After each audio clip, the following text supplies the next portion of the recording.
성경 말씀 읽어드리겠습니다. 출애굽기 24장 1절부터 11절까지 읽어드리겠습니다.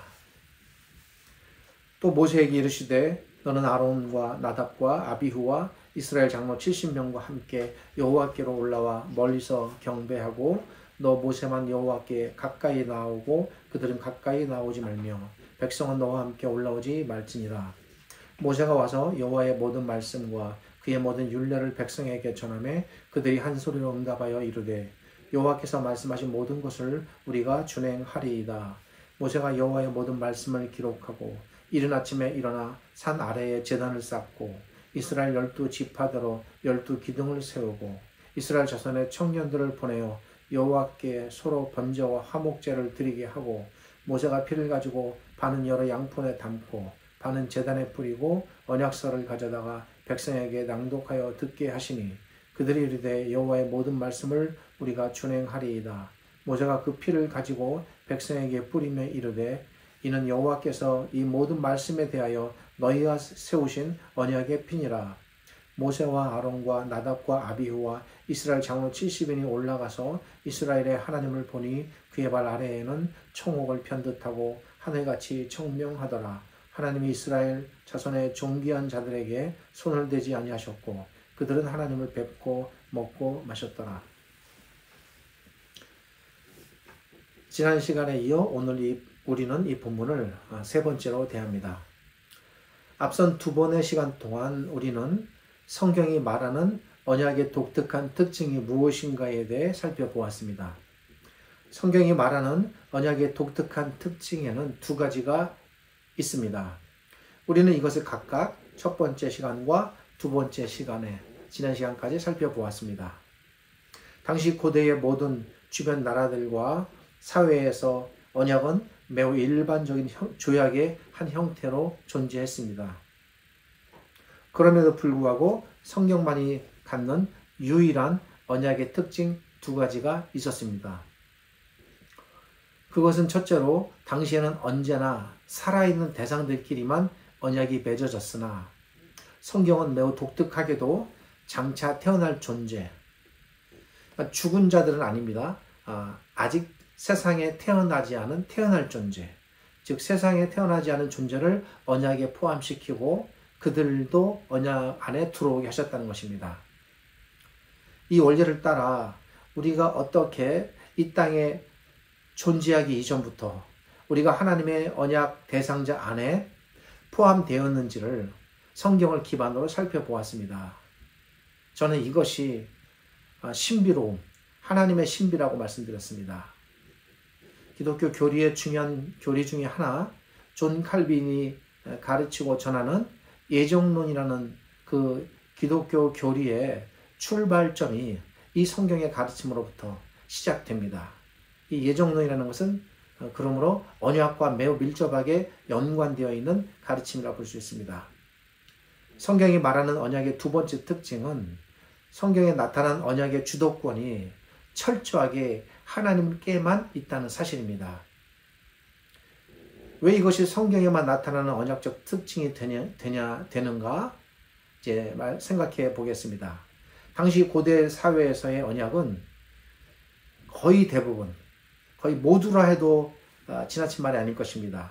모두가 쌍방의 합의나 동의하에 언약이 맺어졌습니다. 그리고 실제로 언약이라고 불렀습니다. 당시 언약들은 서로가 언약에 동의할 때에만 언약이 맺어졌습니다. 그래서 언약의 이런 쌍방적 측면을 고려해서 혹 어떤 신학자는 언약을 계약이라고 부르기도 합니다. 또 그렇게 책이 저술되어 나오기도 했습니다.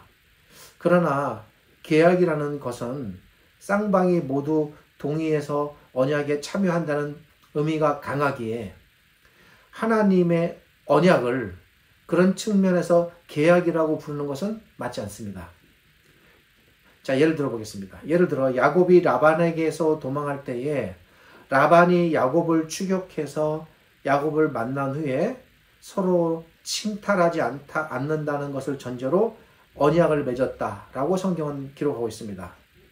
이때의 언약은 라반과 야곱이 서로의 동의하에 서로 상대방을 침해하지 않겠다는 내용의 조약이었습니다. 이것을 창세기는 언약이라고 말하고 있지만 이런 언약은 쌍방이 모두 대등한 위치에서 맺는 언약입니다. 이때에는 쌍방이 서로 동의해야 언약이라는 것이 성립됩니다. 만약 야곱이 라반의 요구를 거절했다면 둘 사이에 언약은 맺어지지 않았을 것입니다. 이런 경우에는 언약을 제한적으로 계약이라고 부를 수 있습니다. 왜냐하면 이때의 언약은 일방적인 것이 아니라 쌍방적인 것이고 대등한 위치에서 맺어졌기 때문에 계약적 성격이 강합니다. 그러니까 성경에 언약이라고 기록되어 있다고 해서 그 언약이라는 표현 하나 때문에 모두가 다 본질적으로 같은 언약이라고 보는 것은 조금 바람직하지 않습니다. 그 상황과 문맥을 잘 봐야 합니다. 당시 고대 사회에서는 국가 간이나 개인 간에 이런 계약적 성격으로 언약이 행해졌습니다. 언약의 성립이 쌍방의 동의를 조건으로 맺어질 때에 비록 성경은 이런 계약을 표현상 히브리어 원문으로도 언약이라고 말하기는 하지만 이때의 언약은 하나님께서 노아나 아브라함이나 이삭이나 야곱 혹은 모세와 맺은 언약과는 본질적으로 다르다는 것입니다. 왜냐하면 이런 언약들은 서로의 동의가 이루어지지 않으면 결코 맺어질 수 없는 계약 형태의 언약이기 때문입니다. 이런 점 때문에 일부 신학자들과 성경신학자가 언약 전체를 다 계약이라고 말하는 이런 문제가 생기는 것입니다. 정리하여 말씀드리면 사람들끼리 서로의 동의하에 맺는 것은 쌍방이 서로 높고 낮음 없이, 물론 엄밀히 따지면 왕과 신하가 맺었을 때 왕이 높고 신하가 낮은 것은 사실입니다만 그런 정도의 미비한 차이는 우리가 이제 무시하고 거의 대등한 조건으로 서로 동의하에 맺는 조약이기에 계약이라고 부를 수 있습니다. 야곱과 라반이 맺은 언약이 사실은 성격상 계약에 해당됩니다. 하나님께서 언약을 맺을 때에는 하나님의 백성이 하나님과 대등한 위치에서, 마치 야곱과 라반이 대등한 위치이듯 하나님의 백성과 하나님의 대등한 위치에서 서로 동의하여 언약을 맺는 것이 아닙니다. 아시죠? 또한 하나님께서 자기 백성의 승낙이나 동의를 얻어서 그걸 얻어야지만 언약이 맺어지는 것도 아닙니다. 이렇게 맺어지는 것을 우리는 언약이라고 부릅니다. 성경이 말하는 하나님의 언약 안에는 이렇게 하나님께서 언약의 주관자이시고 언약의 주인이시라는 언약의 일방적 성격이 매우 분명하고 또 강조되어 있습니다. 하나님만이 언약을 계획하시고, 보십시오. 하나님께서 노아와 언약을 맺으신다라고 했을 때 그 전에 언약에 대해서 노아에게 묻거나 동의를 구한다거나 너 나와 이렇게 언약을 맺겠느냐라는 그 어떤 것도 없습니다. 어느 날 갑자기 하나님께서 나타나셔서 노아와 언약을 맺으셨다라는 선포가 존재할 뿐입니다.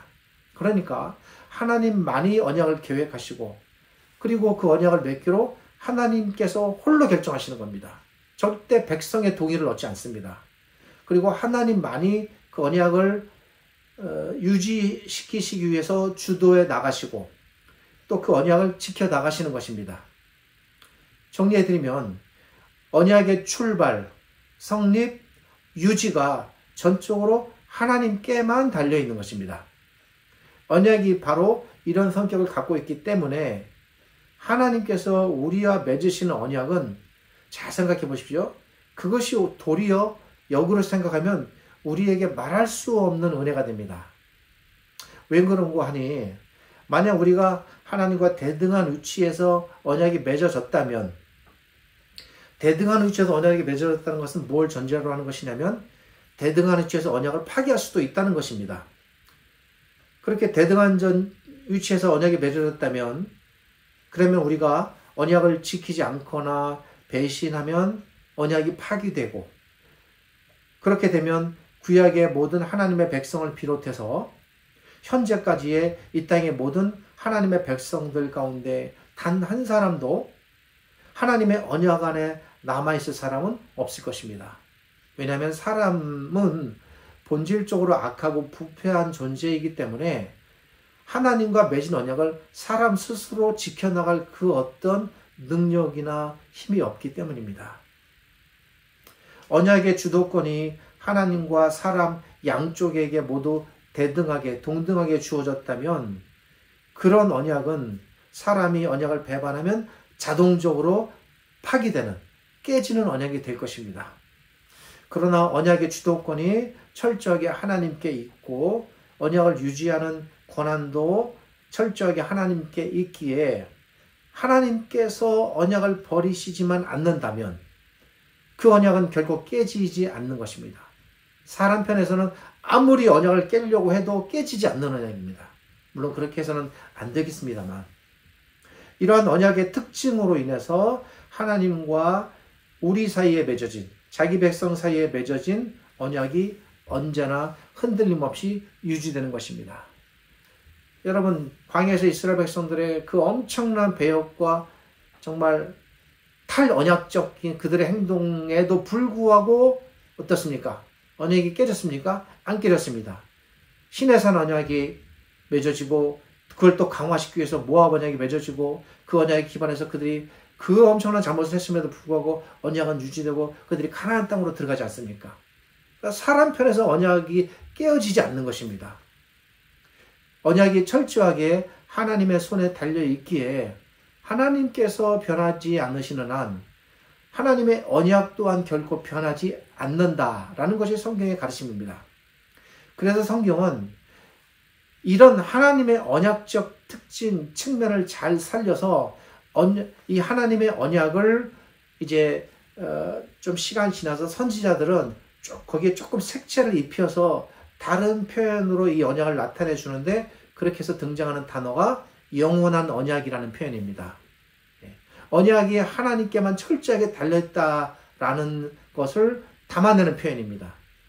영원한 언약이라는 말은 하나님의 언약이 어떤 특징을 갖는지를 매우 분명하게 알려줍니다. 사도 바울께서 하나님의 언약이 이런 것을 심을 알았기에 지난주에 말씀드린 대로 로마서 8장에서 하나님의 놀라운 언약적 사랑을 고백했습니다. 한편 하나님께서는 이러한 놀라운 언약을 이스라엘 백성과 맺으신 후에 한 가지 언약적 장치를 해두십니다. 말씀드렸습니다. 지난주일에 그것은 눈에 보이지 않는 언약을 어떻게 하면 눈에 보이는 언약이 되게 할 수 있을까? 어쩌면 이 부분이 하나님의 고민이셨을 것입니다. 지난주일에 말씀드렸습니다만 언약 자체는 하나님과 하나님 백성 사이의 관계를 뜻하는 것이기에 언약 자체는 눈에 보이지 않습니다. 그렇다면 하나님께서 어떻게 눈에 보이지 않는 언약을 눈에 보이는 언약이 되게 하셨을까? 하나님과 이스라엘 백성 사이에 언약이 맺어졌으면 눈에 안 보이는데 그 눈에 안 보이는 것을 눈에 보이는 사실로 나타내는 방법은 없을까? 관계라는 것은 눈에 보이지 않습니다. 그런데 하나님께서는 어떤 방법으로 하나님과 이스라엘 백성 사이에 이 보이지 않는 언약이 눈에 보이게 하셨을까? 그것이 바로 언약 형식이라는 것입니다. 이에 대해 지난 주일에 일부 말씀을 드렸고 오늘 이 부분에 대해서 보충적으로 설명을 이어가려고 합니다. 하나님께서 이스라엘 민족의 하나님이 되셨고 이스라엘 민족이 하나님의 백성이 됐다. 이것은 보이지 않는 언약입니다. 보이지 않습니다. 그런데 사람들의 눈에 아 그렇구나. 우리가 하나님의 백성이 되었구나. 이렇게 느끼고 볼 수 있도록 하셨는데 그것이 바로 언약 체결이라는 형식입니다. 하나님께서 하나님을 상징적으로 나타내는 제단을 만들게 하십니다. 여러분, 제단이 눈에 보입니까? 안 보입니까? 눈에 보입니다. 성전, 성막이 눈에 보입니까? 안 보입니까? 보입니다. 하나님은 보입니까? 안 보입니까? 안 보입니다. 보이지 아니하는 하나님을 보이는 형태로 나타내도록 하신 것이 제단이요 성막이요 성전입니다. 그러니까 제단을 만들었다는 것은 눈에 보이지 아니하는 하나님을 눈에 보이는 형태로 나타내게끔 하셨다는 것입니다.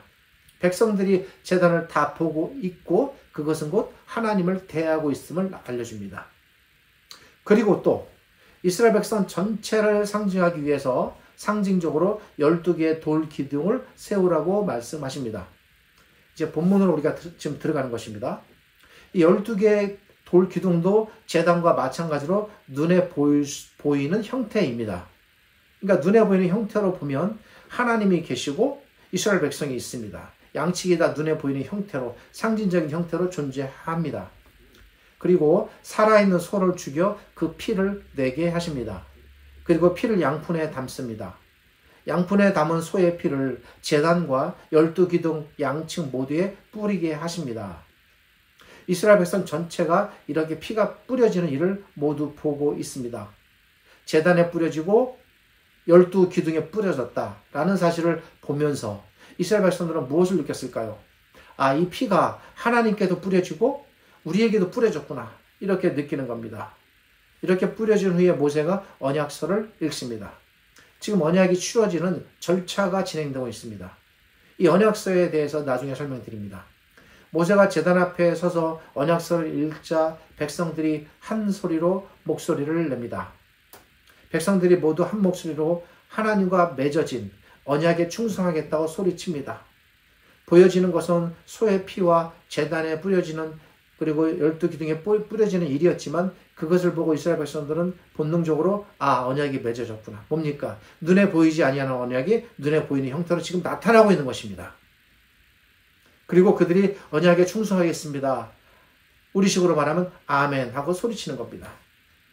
지금 말씀드린 이런 모든 광경을 이스라엘 백성이 지금 목격하고 있습니다.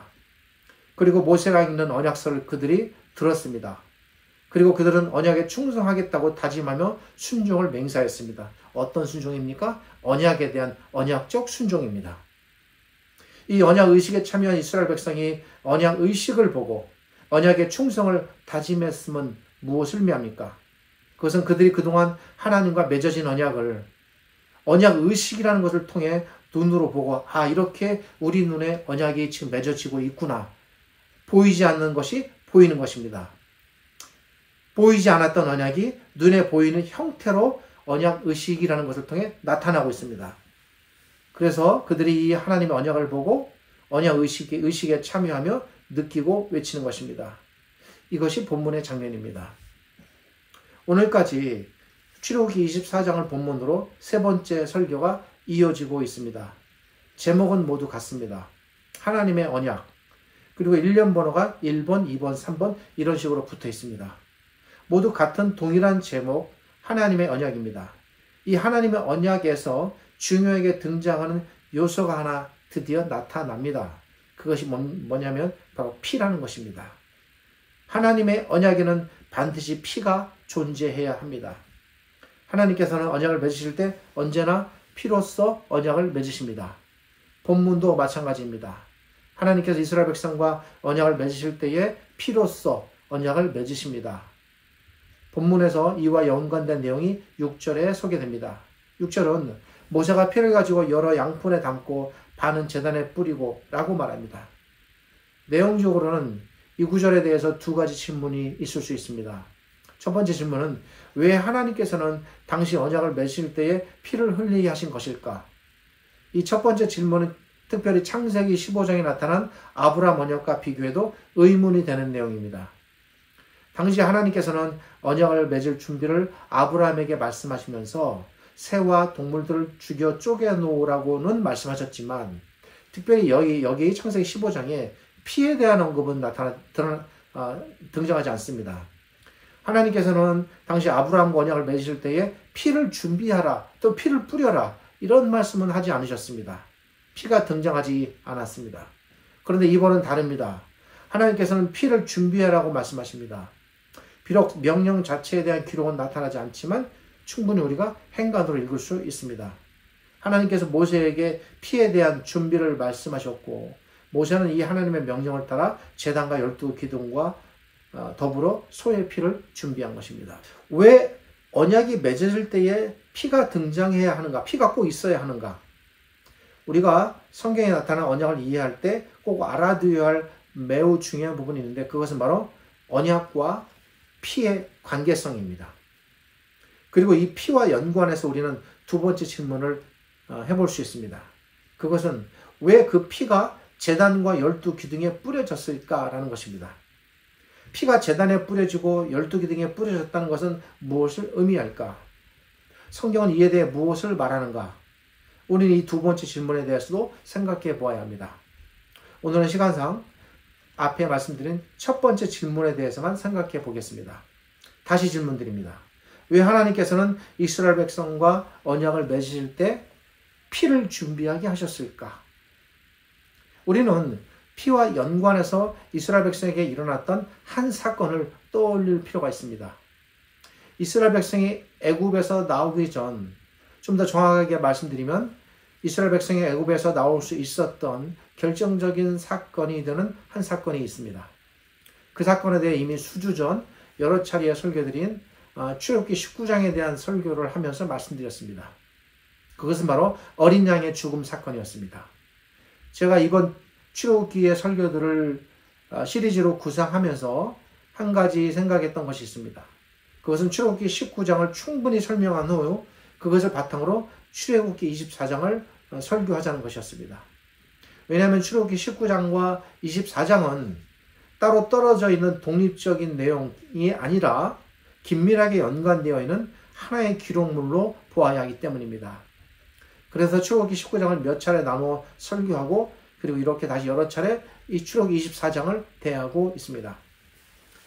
출애굽기 19장과 24장을 하나의 논리적 기록으로 보는 이유는 바로 본문에 등장하는 피에 대한 기록 때문입니다. 출애굽기 19장을 설교할 때 우리 구원의 출발과 목적이라는 제목으로 설교를 했습니다. 이때 중요하게 다른 부분이 있습니다. 그것은 이스라엘 백성의 구원, 즉 그들의 출애굽의 출발이 어디에 있는가? 이 원리에 근거하여 우리는 우리 구원의 출발의 시작이 어디에 있는지도 살펴보았습니다. 이스라엘 백성의 구원의 출발, 그들의 탈애굽을 가능케 했던 결정적인 사건, 그것은 바로 어린 양의 죽음이었습니다. 당시 이 어린 양의 죽음은 이스라엘 백성의 죽음을 대신한 것이었기에 그래서 저는 이 죽음을 대리적 죽음이다라고 표현했습니다. 이스라엘 백성을 대신한 어린 양의 죽음, 이 대리적 죽음이 없었다면 그들의 출애굽은 없었습니다. 이스라엘 백성이 애굽으로부터 나오기 위해서는 반드시 그들의 목숨을 대신하는 그 무엇의 희생, 그 무엇의 대리적 죽음이 발생해야 했습니다. 이스라엘 백성의 출애굽 속에는 언제나 그들의 목숨을 대신한 어린 양들의 죽음이 있는 것입니다. 이것은 이삭의 살아남을 통해서도 이미 창세기 22장에 나타난 성경적 사건입니다. 마땅히 죽어야 할 자가 죽음에서 건짐을 받는다면 그 건짐은 거둬 얻어지는 건짐이 아닙니다. 그 건짐은 반드시 누군가의 목숨을 살리기 위해 누군가의 생명이 지불된 건짐입니다. 이것은 성경 전체에 흐르는 매우 중요한 주제이자 가르침입니다. 그렇게 어린 양의 대리적 죽음을 통해 애굽으로부터 기적적으로 건짐을 받은 이스라엘 백성. 그들이 그렇게 애굽에서 나와 시내산 아래 모여 거룩한 언약 의식을 지금 거행하고 있습니다. 소가 죽임을 당해 피가 흘려지고 그 피가 자기들에게 뿌려집니다. 무엇을 생각했겠습니까? 하나님께서 무엇을 의도하시고 이 피의 의식을 진행하게 하셨겠습니까? 그것은 그들에게 맺어지는 이 하나님의 언약이 어떻게 해서 맺어지게 되었는가를 그들에게 엄중하게 가르치고 깨닫게 하시기 위함입니다. 이미 애굽에서 수많은 어린 양들이 죽임을 당해 피를 흘렸고 그들은 그 어린 양들의 피 흘림 덕분으로 죽음에서 건짐을 받고 애굽을 나왔습니다. 그리고 하나님과 언약이 맺어지는 이 엄중한 언약의 현장에 두 번째로 피가 뿌려지고 있습니다. 이스라엘 백성이 맞는 두 번째의 피 뿌림입니다. 자신들을 대신하여 죽은 피 흘림, 그리고 그 구원을 상기시키시고 가르치시기 위해 맺어지는 이 언약 형식, 의식 속에서의 피 흘림을 보고 그들은 깨닫게 됩니다. 첫 번째 피 흘림이 그들을 애굽으로부터 건지기 위한 구원의 피 흘림이었다면 이제 그들에게 보여지는 이 두 번째 피 흘림은 자기들을 하나님의 언약 안으로 불러들이시는 언약의 피였던 것입니다. 하나님께서 그들에게 이것을 깨달으라고 피를 흘리게 하시는 것입니다. 풀어 말씀드리면 이렇습니다. 너희가 살림을 받기 위해 너희와 언약이 맺어지기 위해 이렇게 피 흘림이 있다. 이 언약은 피 흘림을 통해 맺어지는 언약이다. 이 언약은 피의 희생, 피의 죽음을 통해 맺어지는 언약이다. 누군가 죽었고 그리고 누군가의 피를 통해 이 언약이 맺어지고 있음을 너희는 기억하라. 이것이 하나님의 음성이셨던 것입니다. 언약이 맺어질 때에 피가 흘려져야 하고 언약은 반드시 피 흘림을 통해서만 맺어진다는 사실을 하나님께서 이스라엘 백성 모든 사람들에게 한 사람 한 사람 머릿속에 가슴에 각인시키고 계시는 것입니다. 이것이 성경이 말하는 하나님의 언약의 세 번째 특징입니다. 그렇다면 언약에서 이렇게 피가 중요한가? 언약이 맺어질 때에 반드시 피 흘림이 있어야만 하는가? 피 흘림이 없이는 언약이 맺어질 수 없는가? 구약시대의 백성들에게 피 흘림을 통해 언약이 맺어진 것처럼 우리에게도 동일한 형식으로 언약이 맺어졌습니다. 우리는 지금 구약시대를 살고 있지는 않습니다. 그럼에도 불구하고 하나님께서는 우리와 언약을 맺으셨고 우리는 언약 안에 들어와 있습니다. 근거가 무엇일까요? 모든 하나님의 언약은 반드시 피 흘림을 통해 맺어진다는 것이 성경의 가르침인데 그래서 구약시대에는 동물들이 죽임을 당해 그 피를 통해 언약이 맺어졌는데 우리에게는 그런 방식의 피 흘림은 없습니다. 그러나 성경은 너무나도 분명하게 하나님과 우리 사이에 언약이 맺어졌다고 선언하고 있습니다. 이에 대해서 이미 구약의 말기부터 시작이 되고 있습니다. 그렇다면 하나님과 우리 사이에 언약이 맺어지기 위해 반드시 존재해야 할 언약의 필수 요건인 이 피 흘림, 그 피 흘림은 어떻게 이루어졌습니까? 사라졌습니까? 그냥 피를 안 흘리고 언약이 맺어졌습니까? 아닙니다. 결코 그렇지 않습니다. 성경은 결코 반복하지 않으며 모순되게 말하지 않습니다. 언약이 맺어지기 위해 피 흘림이 있어야 한다면 반드시 피 흘림이 있어야 합니다. 이것이 또한 히브리서의 가르침입니다. 이 원칙은 바뀌지 않습니다. 우리에게도 동일하게 적용되어야 합니다. 그렇다면 하나님께서 구약의 이스라엘 백성 언약을 맺으시기 위해 소의 피를 흘리게 하셨다면 같은 원리로 우리와 언약을 맺으시기 위해 흘리게 하신 피가 무엇일까? 물론 똑똑하신 자들께서는 말씀 안 들어도 아시겠습니다만 우리가 이렇게 성경 전체의 흐름을 짚어가면서 정확하게 추적해가면서 아는 일은 매우 중요합니다. 하나님께서 우리와 언약을 맺으시기에 우리에게는 소가 아닌 다른 그 무엇의 피를 요구하셨는가입니다. 우리를 위해 요구된 피, 우리와의 언약을 위해 흘려진 피, 그 피는 바로 예수 그리스도의 피입니다. 역사학자들의 눈에 또 지금 이 땅의 사람들의 눈에 예수 그리스도는 지금으로부터 2000여 년 전 한 팔레스타인 이름 없는 언덕에서 십자가라는 로마 형식의 형틀에 묶여 비참하게 죽어간 훌륭한 청년에 불과하겠지만 우리에게는 그리스도가 그렇지 않습니다. 우리에게 그리스도는 역사의 뒤편으로 사라진 존재가 아닙니다. 우리는 그분께서 무엇 때문에 왜 피를 흘렸는지를 성경을 통해 압니다. 우리는 그분께서 흘리신 피의 의미를 압니다. 우리는 그분은 그 옛날 하나님께서 이스라엘 백성과 언약을 맺으시기 위해 소의 피를 요구하셨던 것처럼 하나님께서 우리와 언약을 맺으시기 위해 아들의 피를 요구하셔서 그래서 그 피를 흘리셔서 돌아가셨다는 것을 아는 겁니다. 정리하여 한 문장으로 말씀드리면 그리스도께서는 하나님과 우리 사이에 언약이 성립되도록 하시기 위해서 피 흘려 돌아가신 하나님의 어린 양이십니다. 그렇게 예수 그리스도께서 흘리신 피는 더 이상 고통의 피가 아닙니다. 희생의 피도 아닙니다. 그 피는 우리를 죽음에서 살릴 뿐 아니라 우리를 하나님의 언약 안으로 들어가도록 하기 위해 스스로 자발적으로 흘리신 언약의 피입니다. 친히 우리 주님께서 자신이 흘리시는 피의 성격을 이렇게 표현하셨습니다. 그러므로 내가 흘리는 피는 언약의 피이다.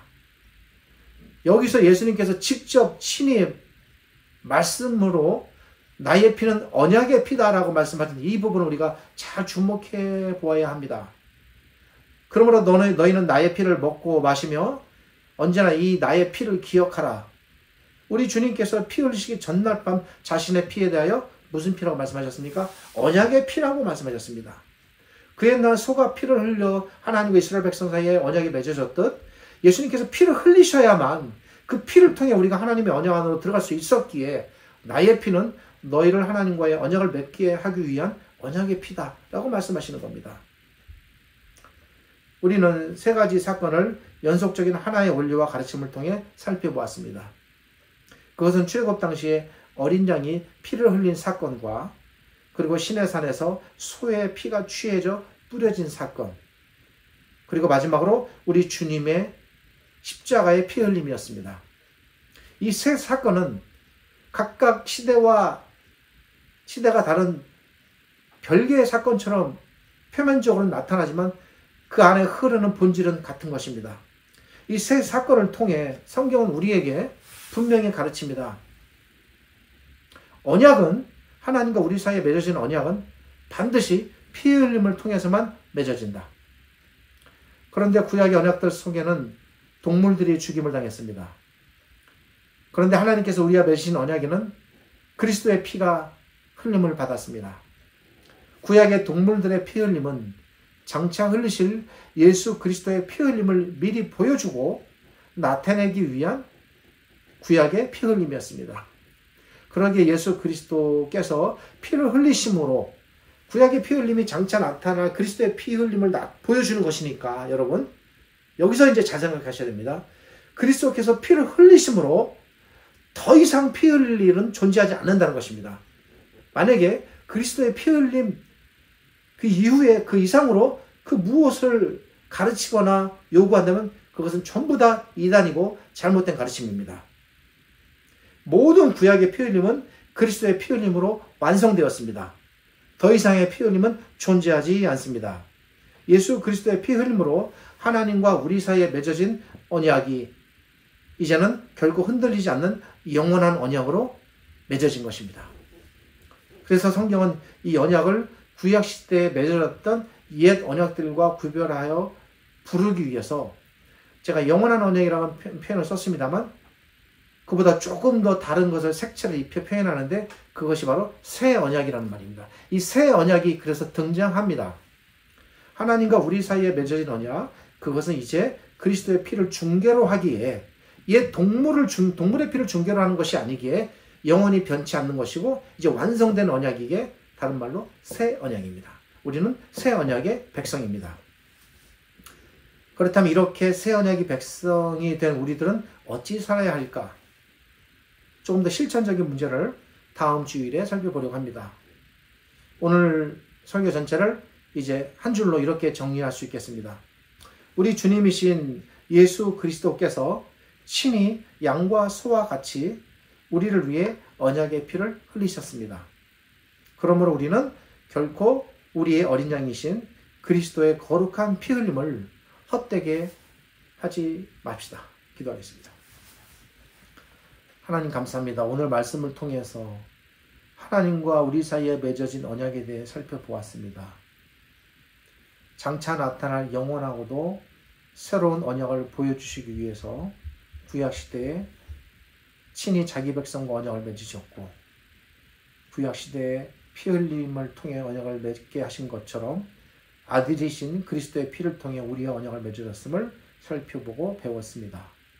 이 사실을 우리 마음속에 잘 새기게 하시고 이것이 얼마나 고귀하고 분명하며 변치 않는 언약인가를 알게 하셔서 하나님의 언약 백성으로서 이 땅에서 흔들림 없이 우리 믿음이 요동치지 않고 또 두려워하거나 좌절하지 않고 견디며 살아갈 수 있는 믿음의 백성들, 언약의 백성들이 되게 하여 주옵소서.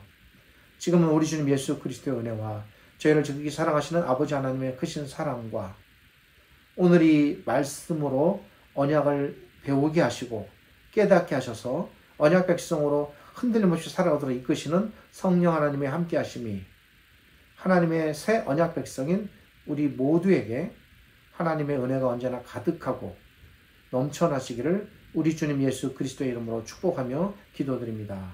아멘.